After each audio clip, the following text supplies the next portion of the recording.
Baik, Assalamualaikum warahmatullahi wabarakatuh.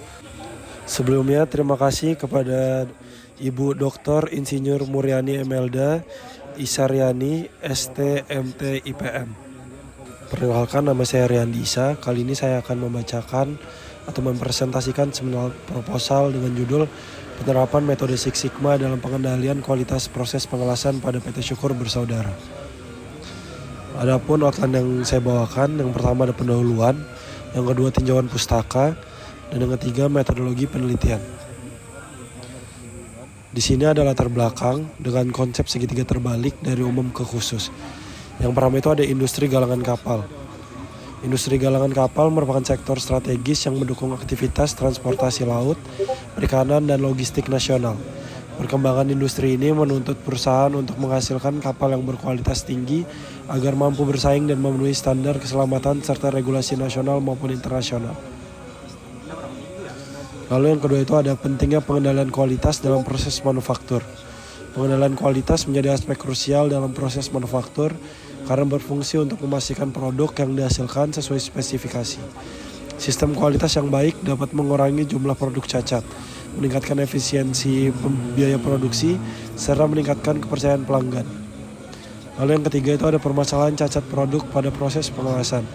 Pengelasan merupakan proses inti dalam pembuatan kapal, namun sangat rentan terhadap munculnya cacat. Cacat ini dapat disebabkan oleh faktor manusia, mesin, metode kerja, material, serta kondisi lingkungan yang pada akhirnya dapat menurunkan mutu dan kekuatan struktur kapal. Yang keempat, ada PT Syukur Bersaudara Galangan Kapal di Samarinda. PT Syukur Bersaudara adalah perusahaan galangan kapal yang berlokasi di Samarinda, tepatnya di Pulau Atas, dan menjadi objek penelitian ini. Perusahaan ini memiliki aktivitas pengelasan yang intens dan berperan penting dalam menentukan kualitas akhir produk kapalnya. Yang kelima, ada tingginya cacat las, porositas, incomplete fusion, dan undercut. Pada proses pengelasan di perusahaan ini ditemukan tingkat cacat yang cukup tinggi, khususnya cacat berupa porositas, incomplete fusion, dan undercut. Cacat-cacat tersebut menyebabkan lemahnya sambungan las, meningkatkan aktivitas perbaikan ulang atau rework, serta menambah biaya dan waktu produksi. Lalu yang keenam ada kebutuhan metode sistematis untuk analisis dan perbaikan kualitas. Melihat permasalahan yang terjadi, diperlukan pendekatan yang terstruktur dan berbasis data untuk mengidentifikasi akar penyebab cacat. Metode yang sistematis dibutuhkan agar perbaikan yang dilakukan tidak hanya bersifat sementara, tetapi mampu memberikan dampak jangka panjang. Dan yang ketujuh atau yang terakhir yaitu penerapan Six Sigma, FPA, dan Kaizen pada proses pengelasan. Sebagai solusi, penelitian ini menerapkan kombinasi metode Six Sigma, FPA, dan Kaizen. Six Sigma digunakan untuk mengurangi variasi proses, FPA untuk menganalisis risiko kegagalan, dan Kaizen untuk mendorong perbaikan keberlanjutan sehingga kualitas pengelasan dapat ditingkatkan secara konsisten. Lalu ada rumusan masalah. Rumusan masalah dalam penelitian ini adalah bagaimana penerapan metode Six Sigma dan digunakan untuk mengendalikan kualitas proses pengelasan pada PT Syukur Bersaudara. Masalah tersebut memunculkan pertanyaan penelitian sebagai berikut. Yang pertama, apa saja jenis frekuensi cacat pengelasan yang terjadi pada proses produksi kapal di PT Syukur Bersaudara? Yang kedua, apa faktor penyebab utama dari cacat pengelasan berdasarkan hasil analisis menggunakan metode Six Sigma dan FBA? Dan yang ketiga, bagaimana usulan perbaikan berkelanjutan yang dapat diterapkan melalui prinsip Kaizen untuk meningkatkan kualitas hasil pengelasan di PT Syukur Bersaudara? Adapun tujuan penelitian yang saya bawakan untuk penelitian kali ini, yaitu yang pertama, mengidentifikasi jenis dan frekuensi cacat pengelasan yang terjadi pada proses produksi di PT Syukur Bersaudara. Yang kedua, menganalisis penyebab utama cacat pengelasan dengan menggunakan pendekatan metode Six Sigma, khususnya DMAIC, dan FBA sebagai alat analisis risiko.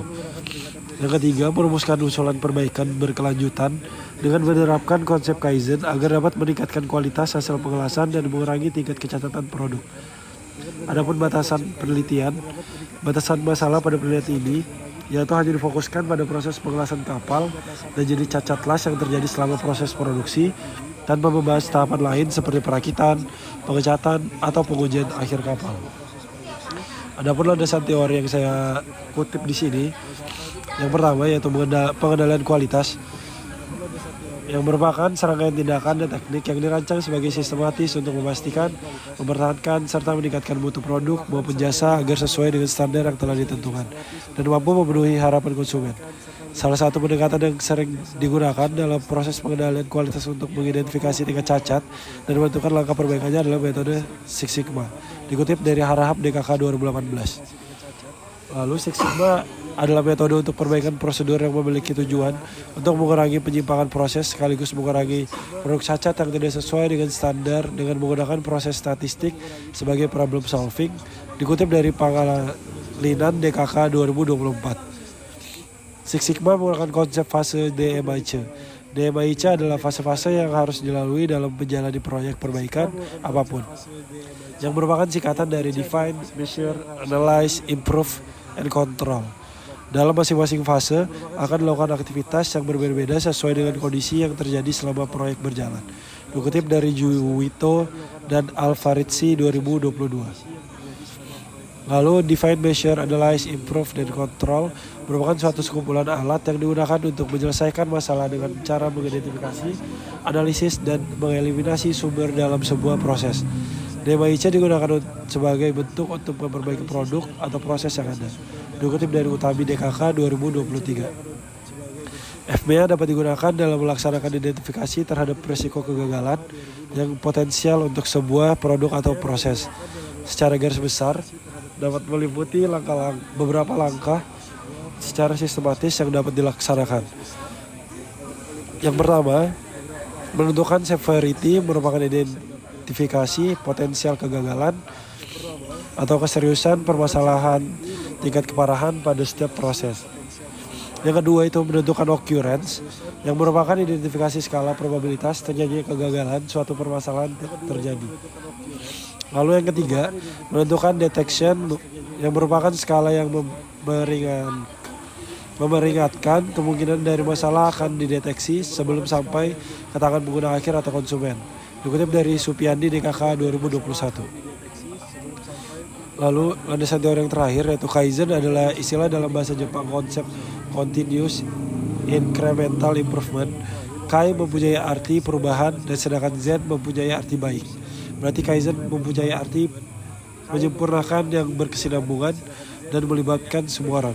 Dikutip dari Soehartini dan Ramadan 2021. Adapun penelitian terdahulu yang saya ambil di sini, yang pertama itu ada peneliti dari Farik Fadilah dan Mukhlison Anis tahun 2023 dengan judul Analisis Pengendalian Kualitas Terhadap Hasil Produksi Menggunakan Metode Six Sigma. Dengan objek penelitiannya yaitu PT Sari Warna Asli Unit 1, yaitu industri tekstil kain rayon. Metodenya menggunakan Six Sigma DMIC, FMEA, dan juga Kaizen. Lalu yang kedua itu dengan peneliti Sulis Eko Prasetyo dan Wiji Savitri tahun 2024 dengan judul Analisis Pengendalian Kualitas dengan Metode Six Sigma, FMEA, pada Line Assembly PT Sakai Indonesia.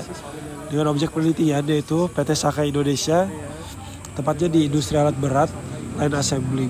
Metode yang digunakan yaitu Six Sigma dan FMEA.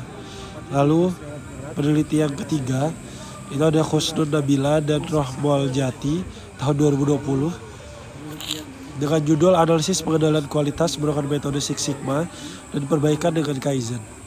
Studi kasus PT XYZ. Dengan objek PT XYZ, tepatnya itu manufaktur atau profil UPVC. Dengan metode Six Sigma, Kaizen menggunakan 5M, checklist, dan 5S. Selanjutnya yang keempat itu dengan peneliti Askabul Mas Amah dan Soehartini tahun 2021 dengan judul Implementasi Six Sigma sebagai pengendalian kualitas proses pengelasan replanting lampu kapal KMP Nusa Sejahtera dengan objek galangan surya, proyek reparasi dan docking kapal KMP Nusa Sejahtera dengan metode yang digunakan yaitu Six Sigma, DMIC, dan FMEA.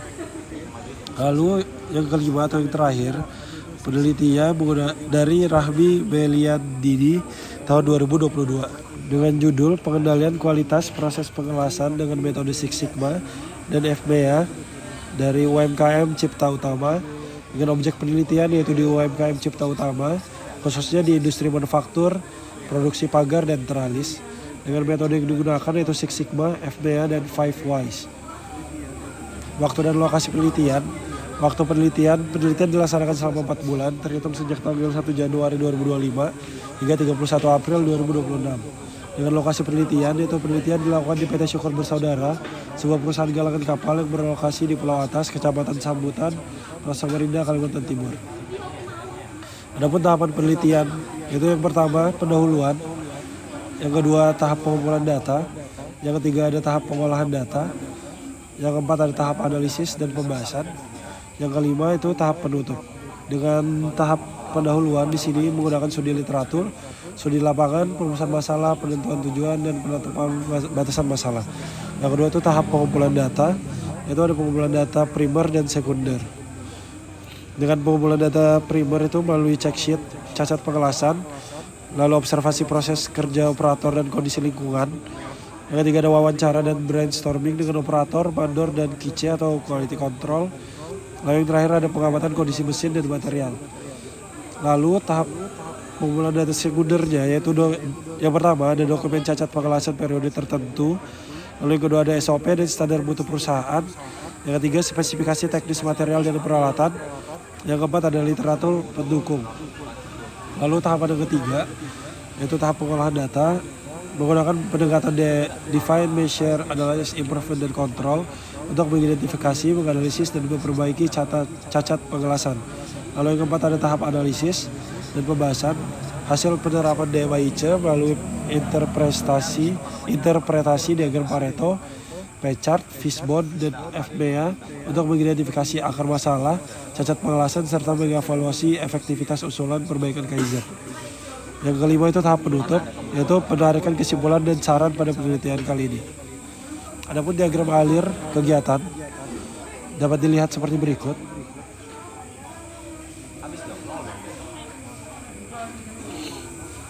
Lalu ada timeline penelitian yang insya Allah akan dilakukan. Penyusunan proposal itu dari minggu pertama Desember hingga minggu kedua Januari, dan seminar proposal yang dilaksanakan di minggu ketiga hingga minggu kedua hingga minggu keempat Januari. Lalu pengumpulan dan pengolahan data itu dilaksanakan dari bulan Februari hingga akhir April. Lalu asistensi tugas akhir dilakukan seiring berjalannya pengumpulan data dan pengolahan data, tepatnya di minggu ketiga Maret hingga minggu keempat April, dan seminar hasil dilaksanakan pada minggu keempat April hingga minggu kedua Mei. Lalu persiapan sidang itu dari minggu kedua hingga minggu keempat, dan sidangnya dilaksanakan di minggu keempat Mei. Mungkin sekian dari saya. Terima kasih. Mohon maaf jika ada kesalahan kata maupun kurang, mohon dimaafkan. Assalamualaikum warahmatullahi wabarakatuh.